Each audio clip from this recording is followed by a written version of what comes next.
का गाजा शांति समझौता फंसता हुआ नजर आ रहा है। गाजा पर इजराइल की लगातार बमबारी और हमास की एक नई शर्त ने ट्रंप को फंसा दिया है। वहीं तुर्की के राष्ट्रपति एर्दोआन ने इजराइल को चैलेंज करने वाली एक ऐसी बात कह दी है जिससे नेतन्याहू का गुस्सा 7वें आसमान पर पहुंच गया है। अगले 24 घंटे में गाजा को लेकर बातचीत अब एक नए युद्ध की वजह बन सकती है। ये रिपोर्ट देखिए।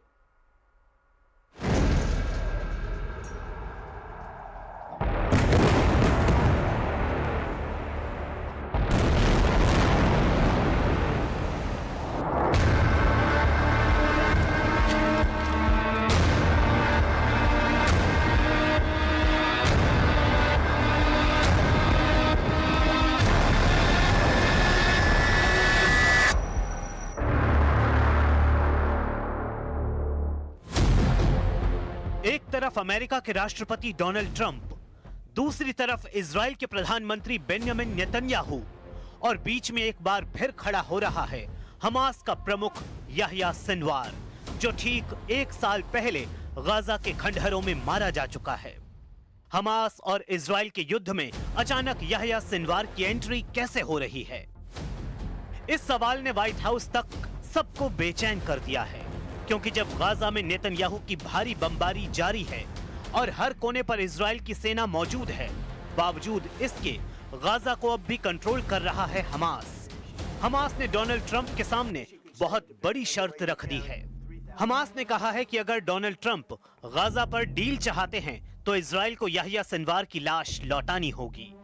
याह्या सिनवार हमास का प्रमुख था और उसी ने 7 अक्टूबर 2023 को इजराइल पर हुए हमले का मास्टर प्लान तैयार किया था। याह्या सिनवार की लाश वापस लेकर आखिर क्या चाहता है हमास और क्या है इस डिमांड को लेकर हमास का एजेंडा? इस सवाल ने अमेरिका के राष्ट्रपति डोनाल्ड ट्रंप और इजराइल के प्रधानमंत्री बेंजामिन नेतन्याहू को बहुत बड़ी उलझन में डाल दिया है, क्योंकि इजरायली बंधकों को लेकर डील अब तक फाइनल नहीं हुई है। और इस बीच पूरी पिक्चर में याह्या सिनवार की एंट्री ने डील में बड़ा वाला पलीता लगाने का काम किया है। हमास की डिमांड है कि न सिर्फ याह्या सिनवार की लाश सौंपी जाए, बल्कि उसके भाई मोहम्मद सिनवार की बॉडी भी वापस की जाए, और ये शर्त डोनाल्ड ट्रंप के गाजा पीस प्लान का हिस्सा मानी जाएगी।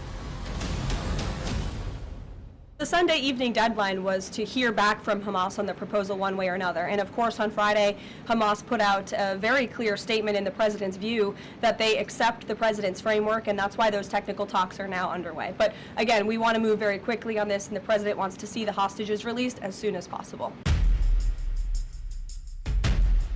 इजरायली मीडिया में हड़कंप मच गया है। आखिर याह्या सिनवार की लाश वाली डिमांड के पीछे हमास का बड़ा मकसद क्या है? अमेरिकी मीडिया से आई इस रिपोर्ट ने अचानक गाजा डील पर बहुत बड़ा ब्रेक लगा दिया है। हमास को लेकर हो रही गाजा डील में सभी 22 इजरायली बंधकों को रिहा करने की शर्त है, जिसे हमास ने मान लिया है। इसके अलावा 26 बंधकों के शव भी हैं।